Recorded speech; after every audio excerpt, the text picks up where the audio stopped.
Bonjour à tous. L'insurrection paysanne allemande est en train de faire tache d'huile, de se diffuser, avec notamment des craintes officielles concernant la situation en France. Je vais vous expliquer. Il y a d'autres pays où les paysans, mais aussi les routiers, d'autres professions bloquent tout. Et évidemment, vous avez remarqué les médias français par un mot. Par un mot, parce qu'ils tapent dans le mille du système. Union européenne, libre-échange, escrologie mondialiste. Il y a même le numéro 2 du gouvernement allemand qui craint un renversement du régime. Je vais vous expliquer tout ce qui se passe, les pièges aussi, les dynamiques, le soutien. Nous allons en parler dans cette vidéo de manière très très concrète, ce qui est en train de se passer. Les pays concernés, n'hésitez pas à la relayer, à la partager. On parle de tout ça et du reste en direct ce vendredi 12 janvier à 19h sur cette chaîne. On parlera aussi du nouveau gouvernement et de la suite et toutes vos questions en direct. Zéro tabou, pas de langue de bois, du dialogue direct entre nous. Préparez vos questions, ramenez du monde. C'est à 19h sur cette chaîne en direct, totalement du vrai direct, ce vendredi 12 janvier donc. Et on se retrouve en manif samedi 13 janvier, là, ça y est, on y est. Rendez-vous 14h Paris, Port-Royal RER, la manif pour les libertés et le Frexit. On a tous une bonne raison de vouloir sortir de l'Union européenne. Venez avec votre propre pancarte, votre principale raison. Faites un effort. Et puis ramenez un drapeau français si vous pouvez. Et venez en famille, c'est parfaitement sécurisé. C'est ouvert à tous, adhérents comme non-adhérents. Ça va être énorme. Il y a du monde qui vient. Il fera un petit peu froid, c'est l'hiver, mais il pleuvra pas. Ça va être magnifique. Soyez très nombreux. Cortège national, Port-Royal qui finit à Palais Royal. Manif royal. Mais pour la liberté et le Frexit, il faut être là. Abonnez-vous si vous voulez bien à cette chaîne YouTube en cliquant sur s'abonner en dessous. C'est très, très, très important. Bien évidemment. Et deux petites choses. Il se peut que le mouvement paysan, on va y travailler, prenne de l'ampleur en France avec des blocages, y compris par les routiers. Est-ce que vous seriez prêt à participer à un blocage avec votre véhicule individuel personnel? On a mis en lien une petite enquête pour le savoir. C'est important de répondre parce qu'il faut se préparer. Elle est sous la vidéo en description. Vous trouverez un autre lien sous la vidéo en description si vous voulez venir me voir mercredi 31 janvier en Isère à Voiron en réunion publique. Il faut s'inscrire. C'est deux liens différents, bien sûr. Voilà, vous savez tout. Révolte paysanne, ça fait tache d'huile et ça continue puissamment en Allemagne, ça ne baisse pas. Est-ce que tout ça va converger vers Davos, qui commence le 15 janvier en Suisse, sur 4 jours? Il y a des rumeurs, en tout cas ce serait magnifique, ce serait très fort, ce serait ciblé juste au cœur de la machine. On va y revenir. Alors, l'extension. Article de Ouest France déjà ce 8 janvier. Pourquoi la grogne des agriculteurs s'étend dans les campagnes d'Europe? Allemagne, Hongrie, Pays-Bas, Bulgarie, France, Pologne sont mises en cause. L'Ukraine et son agriculture qui inquiète, concurrence déloyale, mais aussi l'Union européenne. Je vais vous lire un extrait de cet article de Ouest France. L'ébullition qui gagne les campagnes a souvent le même bouc émissaire, Bruxelles, notamment les efforts demandés par les instances européennes pour réduire l'empreinte environnementale via son pacte vert et sa déclinaison de la ferme à la fourchette pour l'agriculture et l'alimentation. Des efforts que les agriculteurs sont prêts à consentir, mais pas à n'importe quel prix. On laisse des importations entrer en Europe à moitié prix, bien loin des standards demandés à nos producteurs. Nous sommes pour les normes, mais avec de l'équité et des conditions, dit un agriculteur dans cet article de Ouest France. Il cible le libre-échange, les traités d'Ursula avec la Nouvelle-Zélande, le Kenya, bientôt le Mercosur, etc., etc. Très intéressant. Vous avez vu la liste des pays, Allemagne, Hongrie, Pays-Bas, France, Bulgarie, Pologne, etc.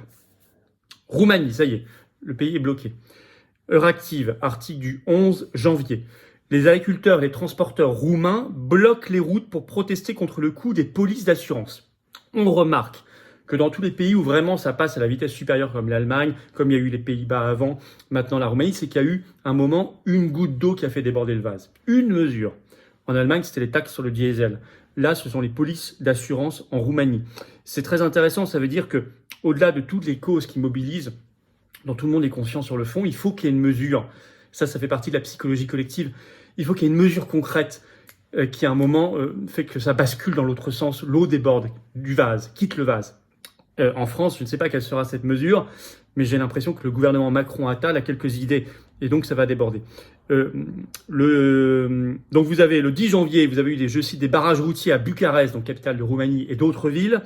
Il demande également, je cite, l'adoption rapide d'une loi anti-dumping pour lutter contre la concurrence déloyale dans tous les secteurs économiques. Vous voyez, là, c'est le fond des sujets, il n'y a pas que les polices d'assurance. Et bien sûr, une loi pour lutter contre la concurrence déloyale dans tous les secteurs économiques. Vous savez très bien que c'est interdit par l'Union européenne. Donc là, on voit bien qu'ils tapent dans le mille. Ils tapent dans le mille. Les manifestants ont campé sur le périphérique de Bucarest pendant toute la nuit. Ils demandent à lutter contre la concurrence déloyale, notamment les produits ukrainiens, puisque depuis 2022, il n'y a plus de droit de douane. Avec beaucoup, Euractiv dit, de manifestations spontanées. Ils ont averti, je cite, qu'ils avanceraient dans la ville, Bucarest, avec leurs camions, si les négociations avec le gouvernement n'aboutissaient pas. Alors ça augmente dans toute l'Europe. Toujours Euractiv ce 10 janvier. En Europe, le titre, les agriculteurs s'invitent sur la scène politique et font pression sur les gouvernements. Un vent de protestation souffle parmi les agriculteurs d'Europe qui descendent dans les rues de France, de Pologne ou encore d'Allemagne. Je vais vous citer un petit extrait de cet article d'Euractiv. Les causes de cette colère, l'augmentation des taxes sur les produits phytosanitaires et l'irrigation, la fin de l'exonération fiscale sur le gazole des tracteurs, l'impact potentiel des accords de libre-échange de l'Union européenne sur leurs activités. Ce n'était là que le début d'une vague de mobilisation touchant plusieurs États membres de l'UE, avec des raisons qui diffèrent bien entendu d'un pays à l'autre selon le contexte national.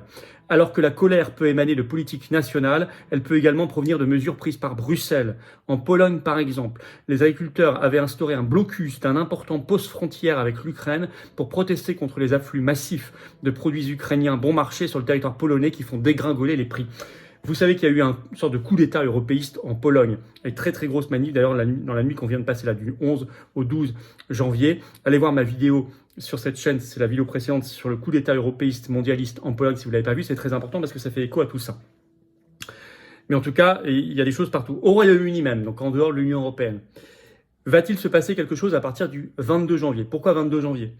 Comme date symbolique de mémoire des convois de la liberté au Canada. Vous vous souvenez des convois de la liberté avec les routiers. C'est le média JB News, le 10 janvier, qui sort cette info. Les agriculteurs, le titre, les agriculteurs ne manifestent pas s'il n'y a pas une vraie raison. Les blocages de Berlin pourraient arriver au Royaume-Uni, avec interview de différents agriculteurs paysans britanniques qui disent, voilà, nous on peut se joindre à cette initiative du 22 janvier à suivre, parce qu'il pourrait y avoir un ralliement également des agriculteurs britanniques. En France, le gouvernement a peur.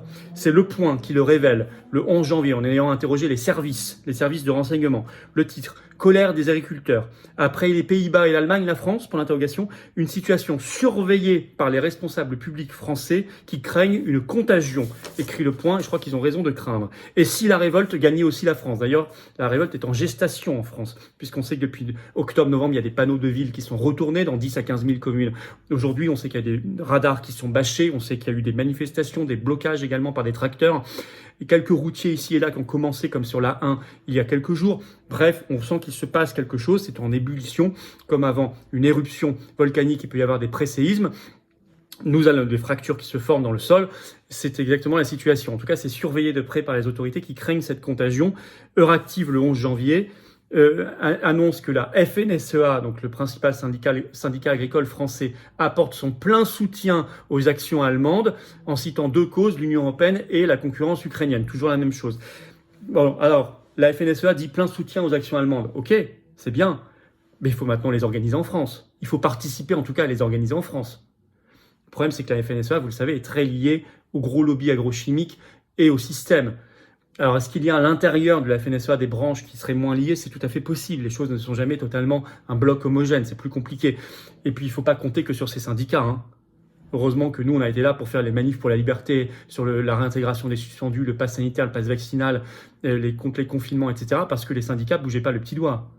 Donc, il ne faut pas compter du tout que sur eux. Mais c'est intéressant quand même qu'ils se sentent obligés d'apporter leur plein soutien aux actions allemandes. Alors, même Tucker Carlson, la vedette des réseaux sociaux, X-Twitter, a fait une émission spéciale sur ces révoltes paysannes le 11 janvier, vue par des millions de personnes à travers le monde, sur son compte X-Twitter, en parlant du plus grand mouvement de l'histoire moderne de l'Allemagne. Et Elon Musk, propriétaire de X-Twitter, le 10 janvier a mis un tweet de soutien en écrivant « Soutenons les agriculteurs ». C'est très intéressant. D'autant qu'en Allemagne, ça ne faiblit pas. Le journal Das Bild, le 9 janvier, exprime la force de tout cela. Je vais vous citer un extrait. Le gouvernement allemand attendait hier, donc le 8 janvier, quelques dizaines de milliers de tracteurs bloquant le pays. C'était déjà inédit et énorme. Eh bien, ils ont été plus de 100 000 au niveau national. selon les chiffres officiels. Rien qu'en Bavière, 24 000 tracteurs ont roulé, écrit Das Bild. 19 200 en Rhénanie du Nord-Westphalie. Même 25 000 véhicules ont été comptés dans le Bade-Württemberg. Selon les chiffres officiels des autorités, un total d'environ 100 000 tracteurs sur les routes à l'échelle nationale. Le 10 janvier, Das Bild ajoute que rien qu'autour de Berlin, il y a 70 entrées d'autoroutes qui sont bloquées, que le président des agriculteurs allemands a annoncé qu'il voulait, je cite, une action à durée illimitée. Le 10 janvier, selon ce journal, le ministre allemand de l'économie et du climat et vice-chancelier, donc numéro 2 du gouvernement, Robert Habeck, estime qu'un renversement est possible. Renversement du régime. Depuis le 10 janvier, il y a une grève totale des trains qui s'est surajoutée en Allemagne. J'ai fait une vidéo spécialement sur l'insurrection allemande, mais là on voit que ça, allez la voir, c'était il y a quelques jours si vous ne l'avez pas vu, mais on voit que là, ça ne faiblit pas et même il y a un effet boule de neige. Alors évidemment, ça entraîne une invisibilisation et diabolisation. C'est toujours la même chose. Quand il y a un vrai mouvement qui tape dans le mille du système, le réflexe du système, c'est toujours deux choses, deux branches, invisibiliser et diaboliser. Invisibiliser en France, vous le constatez, il n'en parle quasiment pas. Il préfère parler de Depardieu, Delon ou Attal. Ou maintenant Rachida Dati. On reparlera d'ailleurs de ce gouvernement dans le direct à 19h ce vendredi 12 janvier au soir, notamment. Le journal français 20 minutes fait un article délirant sur ce mouvement allemand le 10 janvier. Regardez l'angle choisi, le titre. Que voient les complotistes dans les blocages des agriculteurs en Allemagne? Je vous signale que je suis évidemment cité. J'ai cet honneur. Écoutez ce bout de la liste délirante. Je vous lis un extrait de 20 minutes. La mobilisation spectaculaire des agriculteurs dans leurs tracteurs, bloquant les entrées des villes, forme une imagerie puissante que ce qui se prête bien pour faire passer les narratifs que ces milieux s'emploient à diffuser, note Jean-Yves Dormaguen, qui est sûrement un spécialiste, un expert. Dans sa note, la fondation Jean Jaurès, évidemment, montrait que le retour de bâton contre les politiques climatiques était porté par les communautés qui étaient à l'origine anti-vaccins et aussi par les souverainistes. Une grosse bouillie, là, ils vous font une grosse bouillie. Dans ces postes, les schémas narratifs classiques reviennent, à savoir que les politiques climatiques sont décidées d'en haut. Bah oui, elles ne sont pas décidées d'en bas, ça c'est sûr. Dans des sphères non démocratiques. Bah oui, l'Union européenne, l'OMS, le GIEC, tout ça, ça n'a rien de démocratique, je suis désolé, c'est pas moi qui l'invente. Dans laquelle est inclus à tort l'Union européenne. Ah bon, à tort? Et que ces sphères ont des projets cachés et veulent modifier la vie des gens. Alors déjà, vous avez vu le à tort. On inclut dans les sphères non démocratiques à tort l'Union européenne. Mais en quoi l'Union européenne est démocratique? Ils sont complètement fous. Donc on voit que c'est très orienté. Et ils mettent projets qui influent sur la vie des gens. Oui, ça influe sur la vie des gens. Oui, les zones d'exclusion de voitures, ça influe sur la vie des gens. J'ai fait une vidéo sur le logement, la crise du logement, ça influe concrètement sur la vie des gens. L'inflation des produits alimentaires liés à tout ça, ça influe sur la vie des gens. Les manifestations, les blocages de routes, parce qu'il y a des paysans qui sont pas d'accord et ils ont raison, ça influe sur la vie des gens. Les accords de libre-échange, ça influe sur la vie des gens. Les passes écologiques et tout, les passes carbone, ça influe sur la vie des gens et sur nos libertés. Et l'Union européenne, à tort, c'est du parti pris. Et ils mettent des projets cachés. Là, j'ai peut-être un point de désaccord. Non, moi, je ne dis pas que ce sont des projets cachés. Ce sont des projets qui sont, si on recherche, qui sont publics. Il faut les chercher, c'est tout. Ils vont pas en faire la publicité aux 20h, comme ça, spontanément. Ils vont y aller par des ballons d'essai, par petites doses. Mais si on fait le boulot comme on le fait sur cette chaîne, ils sont pas cachés, on les trouve. Et je suis pas le seul à faire le boulot, heureusement. On va voir quand même l'angle, le parti pris. Enfin, c'est phénoménal. N'hésitez pas à diffuser tout ça. Alors, est-ce que tout le monde va aller à Davos, là? Ça commence. Alors, le Forum économique mondial de Davos, de M. Schwab, qui ouvre le 15 janvier prochain jusqu'au 19. On va beaucoup en parler. Il y aura Macron, il y aura Ursula, il y aura Blinken. Enfin, il y aura du monde dans le système. Macron n'y était pas allé depuis 5 ans, même 6 ans. Alors, est-ce que tous ces tracteurs, on en parle de plus en plus, et routiers, agriculteurs, vont converger vers Davos la semaine prochaine, en Suisse? Écoutez, c'est quelque chose qui est, à mon avis, très intelligent, qui serait très fort. Ça viendrait de tous les pays. On va au centre névralgique du système. En tout cas, on y travaille. Si vous voulez participer à des actions, n'oubliez pas, il y a un petit formulaire en lien sous la vidéo en description disant je suis prêt, moi, à participer. Enfin, vous verrez, il y a une petite case à cocher. Enfin, le lien est sous la vidéo en description. Déroulez à la description, vous trouverez le lien. Parce que les médias cachent et les informent, là pour le coup, oui, là ils cachent bien les manifs, ça on peut le dire. Donc il faut faire circuler, si vous voulez bien, cette vidéo, vous abonner ou réabonner à cette chaîne YouTube pour qu'elle circule mieux. Un petit clic en dessous sur s'abonner, parce que plus vous serez abonné à la chaîne, plus les vidéos seront recommandées. C'est comme ça, c'est mécanique, et plus on va toucher des gens qui ne nous connaissent pas encore. Donc je vous remercie beaucoup de vous abonner à la chaîne. C'est juste un petit clic et c'est gratuit pour vous, c'est juste en dessous. Et c'est formidablement efficace pour le travail sur cette chaîne. Vérifiez que vous n'avez pas été désabonné par YouTube, réabonnez-vous le cas échéant, s'il vous plaît. Bien sûr. Au cœur des vraies causes, l'Union européenne, le libre-échange, l'escrologie mondialiste, plus fondamentalement la négation du peuple, et donc des agriculteurs, n'existe plus. Les nouvelles alimentations, les insectes, les alimentations venues des produits venus de 20 000 km, accord de libre-échange, ce que fait Bill Gates, là, les viandes de synthèse, etc. etc. Il y a ça aussi au cœur, la privatisation du vivant. On a fait, les Patriotes, une opération coup de poing devant le siège de Bayer Monsanto il n'y a pas longtemps sur ça. Allez voir mes vidéos. C'est un sujet d'avenir, très important, de mobilisation et de résistance. Voilà, donc soutenons, on organise. Encore une fois, le formulaire, si vous voulez participer, si ça monte en France, sous la vidéo en description. Également sous la vidéo en description, vous trouverez la réunion publique de Voiron dans l'Isère le 31 janvier à 19h le soir. Venez me voir, venez discuter avec moi, discutons tous ensemble. Inscription sous la vidéo en description. On se retrouve en direct ce vendredi 12 janvier à 19h, bien sûr sur cette chaîne, toutes vos questions en direct. Et je vous attends, Patriotes, j'ai besoin de vous. Voilà. Ça, s'il n'y a pas d'adhésion, de réadhésion ou de don au mouvement, je peux rien faire. On n'a pas les millions, les réseaux, les copains du système. On n'a pas les aides médiatiques, vous l'avez vu. On n'a pas le million d'euros, on n'a pas tout ça. On n'est pas la fausse opposition, nous. On n'est pas celle au Parlement qui fait n'importe quoi, qui se couche. Non.